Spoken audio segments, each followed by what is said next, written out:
Yes, it is the first day of summer, and here to brighten up your day are two of your favorite racing stooges. It is Lisa Blow, it is Jeff Bratz on set here at Woodbine Racetrack in Toronto. So I have a question to ask you, because it's a question I've always kind of pondered to myself.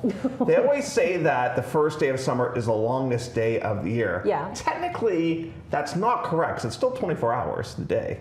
Yeah, but I mean, it stays lighter longest. So that's what they mean by that. Yes, so you get a nice long day. I mean, my day started at the crack of dawn this morning, but so do all of our horse people. Yeah. And you're going to be able to keep working in the daylight till maybe 9:30. Now, are we allowed to tell people why you're up so early? You turned into an arborist this morning. I did. Yeah, we had some really bad wind. You saw that if you were watching the races here yesterday, and it took a big branch down. I have a 75-year-old maple tree in the front of my house that I love. I love it. Yeah. But it managed to have a big limb come down, so I had the chainsaw, the whole thing out there today to get it all cleaned up. And now I got an arborist coming by to take a look too, because I don't want to take down. I love that tree. It gives me so much shade. That's such a cool word, arborist. What do you do for a living? I'm an arborist.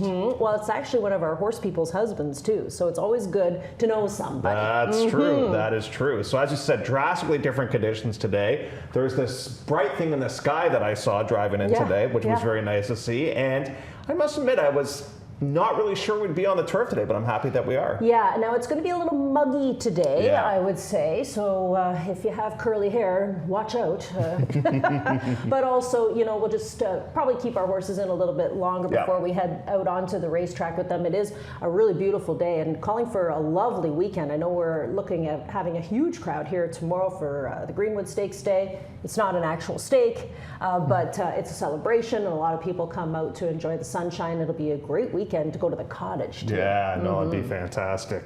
So hopefully you'll be able to tune in wherever you are. And if you did miss last night, we'll do a little bit of a recap for you in case you missed the action and the fun that we had. It was a day in which, you know, despite the fact there were some smaller fields because of scratches, we had some upsets along the way. We had a 13-1 winner to start off the day. We had an 8-1 winner in Ladies Run.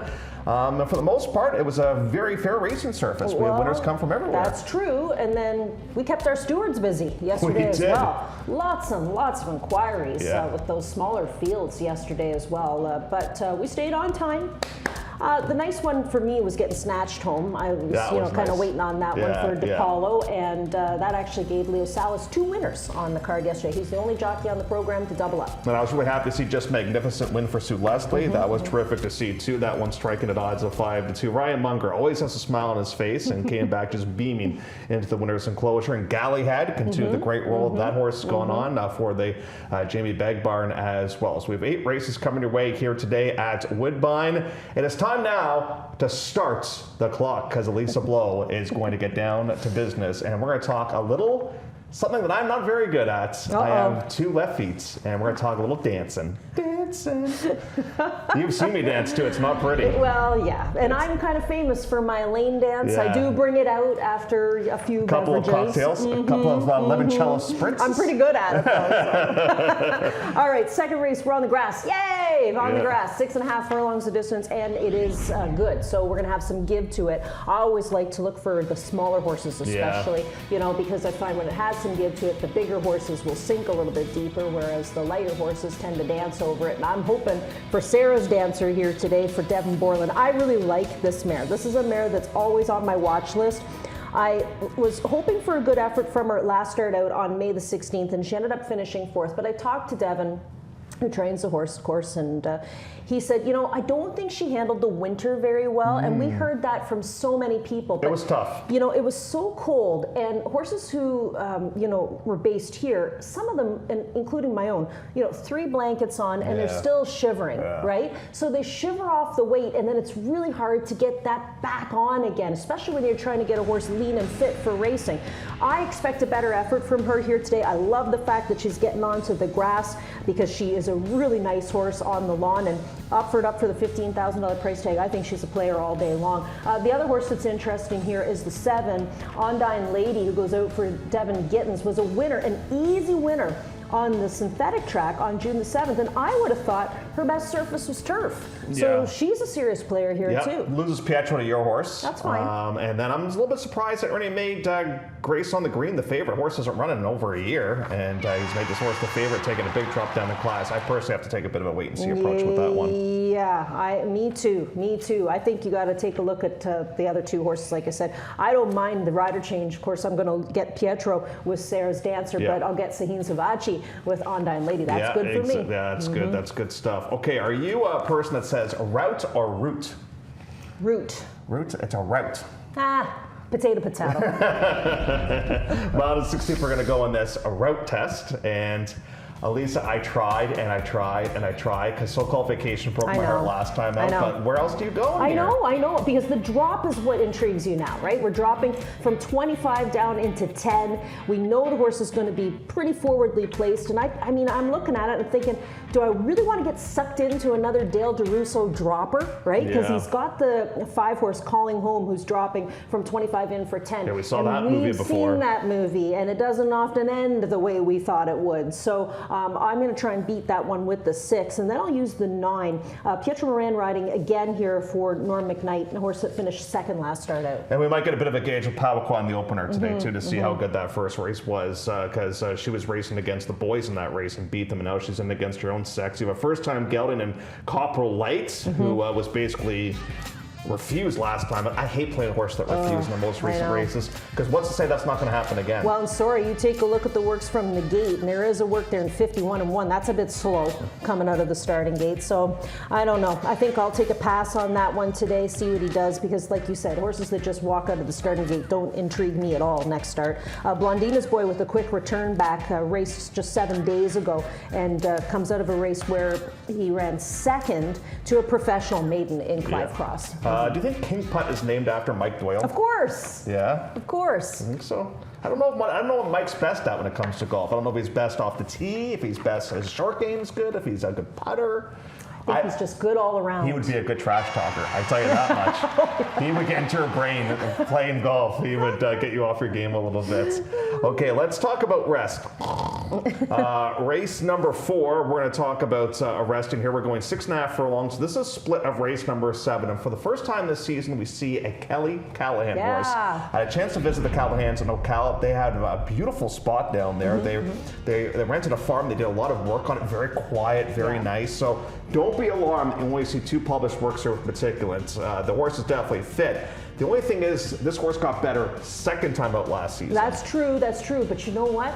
The year that Kelly Callahan last year had, it was spectacular. I mean, I don't know what the end stats were, but every single horse that she sent out was either in the winner's circle or right there too. And if you look at her stats off of the long layoff, she wins at basically a 30% clip. That's good enough for me. I think there's a great foundation underneath this horse as well. And I wasn't sure if we see Slade ride today or not, because you know he often rides a few for Kelly. He knows them extremely well. Sometimes he'll pass the lines over to somebody else, but it's great to have Slade back to ride this one today. Great barn. Yeah, you know what, too? If you look at Slade, he had a really good career as a sure rider. did. He won a lot of big races. Portcullis comes to mind. Like, he won a lot of big races. So I think it's always nice when he gets the call with that one. He obviously knows the horses so well. I'm taking a shot with Quiet Intent. This is my Gizmo BFF kind of angle. The horse had a real tough year last year, never won a race but ran well. I'm kind of hoping that maybe the year off did this horse a little bit of good. Hey, there's a good work on the grass too, which suggests that this horse might really be interested in playing here today. 47 back on June the 13th. That's actually a bullet move on the training turf course, and that's from a handful of horses, 17. I'd say before we placed with the blinkers on today. Okay, as we get to our next topic, there's only one correct answer to this. And if you give the wrong answer, we are no longer friends. Okay? Okay. What is the best trophy in all of sports? Oh, well, you're going to say, oh, wait a minute. Now, I'm thinking you're going to go with, like, the Stanley Cup. That's the correct answer. But then I'm thinking, is he going to go horse-related and go with the Kentucky Derby trophy? Well, that's a good trophy, but the best one's the Stanley Cup. Like, that thing is a thing of beauty. And it just gets abused. Like, it already has dents in it, chips are in it. Anyways, we're going to talk about a trophy here in this spot potentially here coming up in this next race here as we get onto the turf yet again for this next race. And this will be race number 5 on the program. 7.5 furlongs on the inside turf course. And the reason why we said trophy, Conn Smythe. There's a Conn Smythe trophy. Now, do you know what that? I know who Conn Smythe No, is. but do you know what the winning, like what merits the Conn Smythe winner? Oh, isn't it the best sportsmanship? No. No? We'll show the replay and we'll give you another Okay. shot. Well, what's the one for best sportsmanship? That is, I don't think there is one. There is one. Well, There there's is one. Masterson Award is like for best perseverance. Which- Lady Bing. There Yes, you Lady go. Bing. Because they just gave that out last week. See, I know. I know Yeah. what's going on. Conn Smythe is the MVP of the playoffs. Got it. Okay. Yeah. Well, here's a horse who ran a pretty good race for a barn that we would call an MVP right now, and that's the Barb Minchell outfit. Yeah. I mean, she's clicking at a 25% average. She's got some really nice horses, and she's putting them all in the right spots, I think. This horse ran a good fourth for the first start back. Now, this was the race where the gray Philip My Wine ended up getting the win, and he won it just by a whisker. Now, he just got beat the other day on his second start back. Probably just, unfortunately got nailed at the wire. Yeah. But this horse runs a pretty good race to end up finishing in fourth. I mean, Philip My Wine is a good reference for me.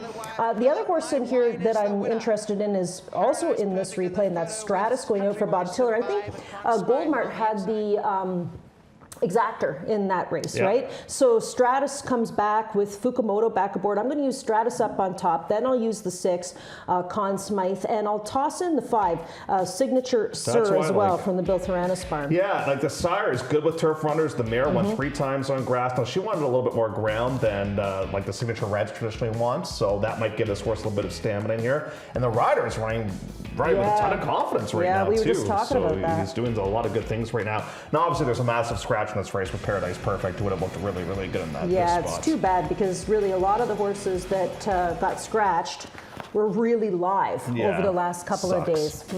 Race number 6 will start off the late pick 3, 7,500 clambers going 3/4 of a mile. So if you watch the show on a regular basis, Lisa and I are going to put together a pick 4 ticket.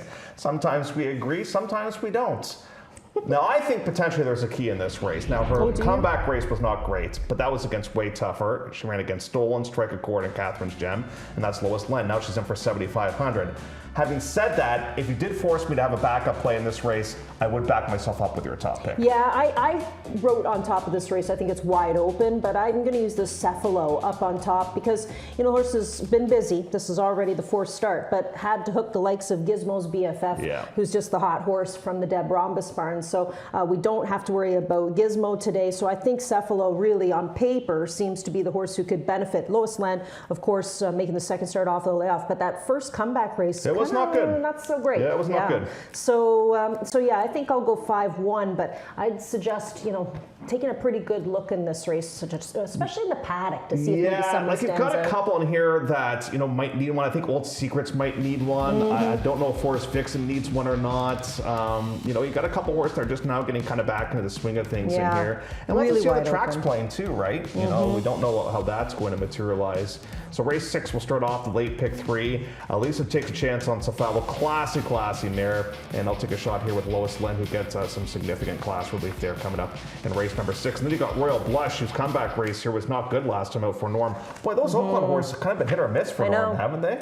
More miss than hit. Yeah, I it's think. been, like you said yesterday, it's been the Turfway horses. They have been key. If I'm looking for somewhere to go over the winter and I can get stalls, I'm going to Turfway. Or claim. Or claim them, that's what I mean. And then bring them up here, Okay, when you come to races and you bring newcomers, like what's the wager that you say? Do you say like win betting or show? Oh, I always ease someone into the pool with show. Show, all right. So we're going to get to grade 2 then. We're going to talk about placed here in this spot. That's going to be the topic in here. And we're going to get on to race number 8 on the program. There's a lot of pace in this race, like a ton. So I'm taking a flyer here with a horse that's not coming off a great race last time out, but I want to hear your thoughts first. Well, I agree with you that there's a lot of speed in this race, and one of the horses that really impressed me with some pretty cool grit and determination last start out is Cabernado. Yep. And I'm going to go back to Cabernado. From where? Turfway. Of course. Turfway. Where else? Home of the champions at Woodbine. But yeah, this horse I had actually picked up on top and went off at a decent price. Great price. Right? Like practically 8 to 1 or so. And we ended up getting the win through DQ, so it was even better because Jeff and I had her in our pick for her as well. But I'm going to show you the race because I want you to see what happened and what this horse went through. So you always recognize the TEC silks out there. That's easy to spot. And right here, I'm thinking to myself, okay, I think I look good. Like I'm getting a check and I'm starting to come on, but there is some crowding that's going to happen. The 8 and the 2 are going to smush out our horse, Cabernado, and even right again here we have to check again really hard with this one. So Hernandez is going to get another shot to legitimately grab the win up on top here today with this one. Like I said, obviously gets bumped up. I like the horse's chances to double up here today. I think Kakoa is a player in here as well. You said this right. Last week, I think we were talking about Catherine Day Phillips, and you're saying this barn is too good to have not won a race yet this season. This is a horse that looks good for them, Kakoa. And then, of course, one of the speed players, King Elvis, is a player as well as Palace View, I think, too. That's who I picked. Who's quite interesting off the claim. I just think there's a lot of pace to chase in here.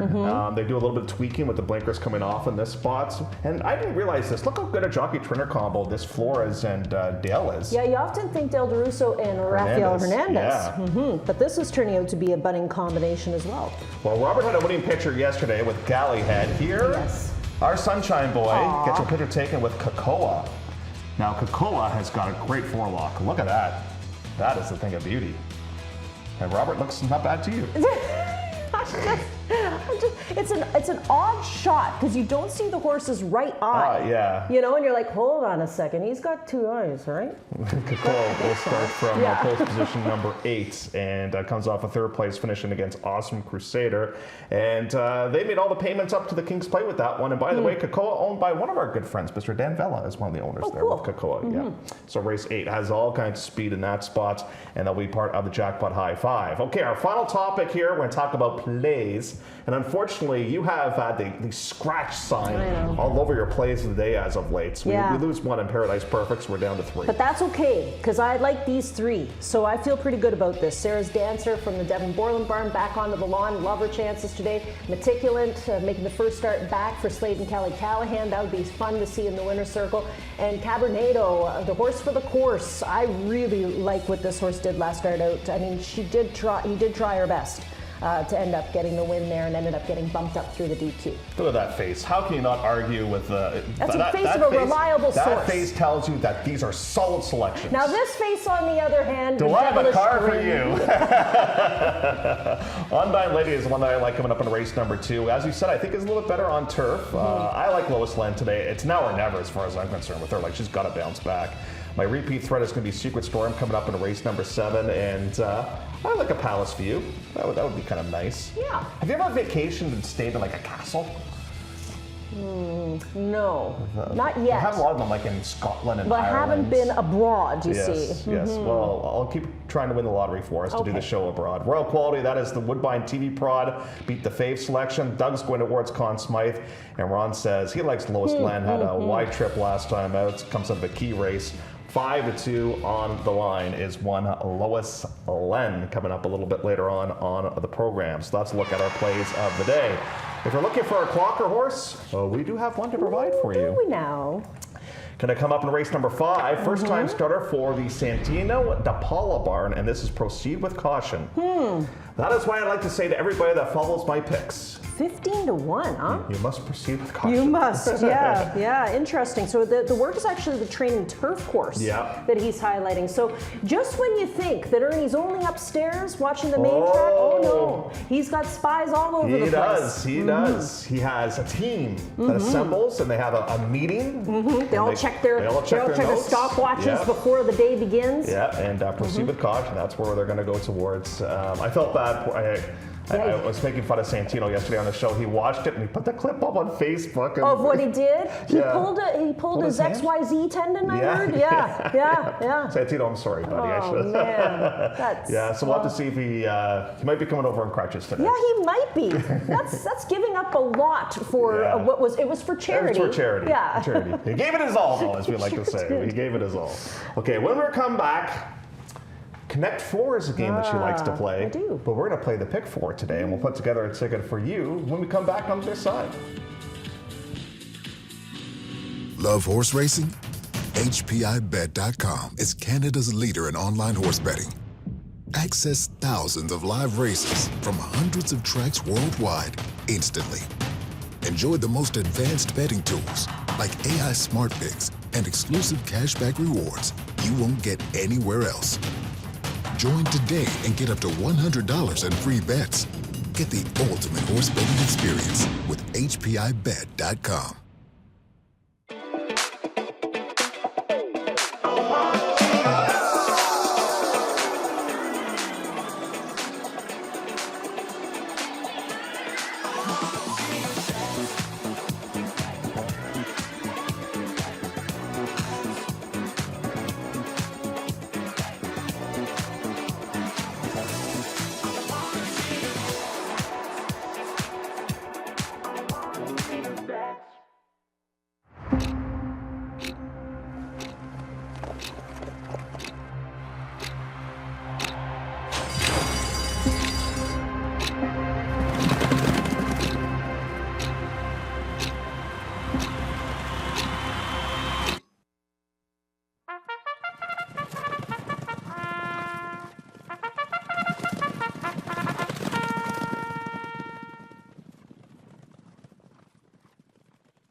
This is the biggest race in the world.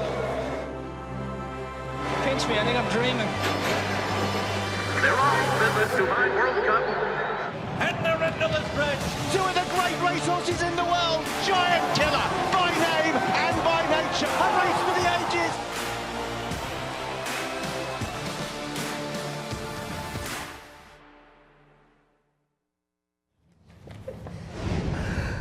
Welcome back to the show, everybody. It is Elisa, it is Jeff, and it's time to play the Pick 4. We often like to play the Pick 1 because that's difficult for us. But Yesterday was a tough day, but we played a cheap ticket. $4. Yeah, we got nosed out of the first one. $2 each. Yeah. Okay, so let's go 3 deep in the fourth. Your top pick in this spot is going to be Meticulous for Kelly and Slade. And I like a quiet intent, but we're tossing Joe Daddy because this Carlos Brandt barn, doing very well as of late. So we'll go the 1, 3, and 5 there coming up in that spot. Quite intense.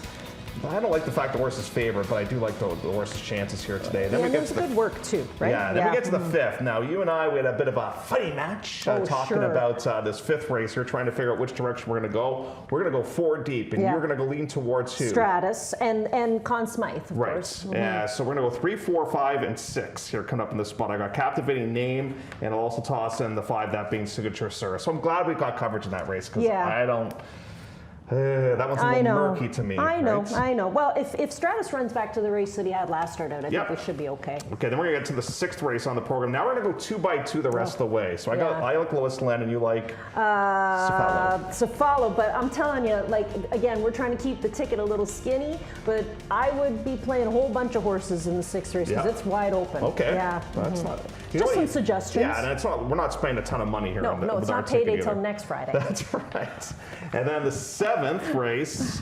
Did you go with Catholic Jackie or Secret Storm on top? I went with Secret Storm. Okay, up on top. but we both kind of like Catholic Jackie. And then I got Catholic Jackie as my second horse. Yeah. I saw Zelko yesterday. Yeah. I said, Zelko, what's wrong? He goes, my back. Oh, no. Poor Zelko's going to... Have you ever had a bad back? Do I have a bad back? It's the worst. I'm the queen of bad backs. Do you want me to tell you all the problems I got? I got bursitis in this hip. I got a degenerating spine. I got a degenerating neck. It's all wonderful. I said to Zelko yesterday, I said, we're going to have to drop you in class, Zelko. Well, that, and then you got to cover yourself in 8535. That's that lovely scent I'm always wearing, Jeff. Here we go, $9.60. I've only had a bad back, really bad once. I had back spasms for like 2 days. Well, you actually have to do something physical to get a bad back. Yeah, exactly. Sitting in the chair sometimes. Holy smokes. So there's my tickets, our ticket, we should say, $9.60 if you do want to play along with us. And just a reminder that coming up tomorrow, it is Greenwood Stakes Day. We have the Alley Wild Stakes, and we have 11 races tomorrow as well. Yes, we do. And Jeff loves Greenwood Stakes Day. There's always lots of things to watch here at the racetrack. Yes, there is. I do have a question for you that I don't think I've ever asked you. Did your dad ever win a race at Greenwood? Or was it only We raced at Greenwood an awful lot. No, we raced at Greenwood an awful lot, but I don't think so. No, Not that he drove. I mean, definitely maybe trained a winner there. But we used to go all the time because we'd watch the runners go and then we'd go after, Yeah. right? The harness horses. I loved Greenwood. It was the best. You saw all kinds of characters at Greenwood, so it was fantastic to go down memory lane there. And then we'll have more memories coming up tomorrow as well. And then we have the Heritage Series on if Sunday. the temperature cooperates coming up on Sunday. Yeah, Sunday we're going to be wearing, what are we doing for Sunday? We're I'm doing gonna have my. you're going to wear your short shorts? I'm gonna have my water wings on for the Good pool idea. inside here. We should set up a little paddle pool in here. I'll bring the dog's pool. Perfect. We'll take a commercial break when we come back. Compalaquah repeats. That is the $1 million question. We'll take a look at that one and more coming up.